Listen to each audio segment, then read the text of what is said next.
তো আপনি তো রাশিয়ানদের জন্য এই ধরনের খাবারগুলো আয়োজন করছেন না? হ্যাঁ হ্যাঁ মূল কাস্টমার তো রাশিয়ান, তো রাশিয়ানদের ভাষা কিছু কিছু তো শিখছেন মনে হয়। হ্যাঁ, অবশ্যই ব্যবসা করার মতো যেটুকু প্রয়োজন তো একটা কাস্টমার যদি আসে তাকে কিভাবে কথা বলবেন যদি আমাদের শুনাইতেন বলে। প্রথমে পিবিএত বলবো, পিবিএত বলে তাকে ধন্যবাদ জানাবো। পিবিএত মানে ধন্যবাদ, ইতিসুদা এদিকে এসো, তারপরে কি নিবে সেটা বলবো।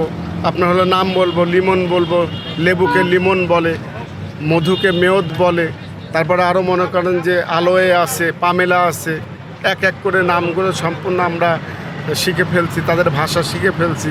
তারপরে কত টাকা সেটা দাম বলবো ওদের ভাষায়।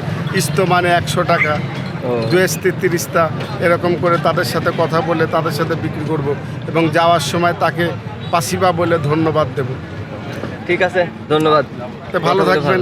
তো রাশিয়ান ভাষাতে, বাংলা ভাষায় বললাম ধন্যবাদ এবং রাশিয়ান ভাষায় বললাম পাসিবা। পাসিবা।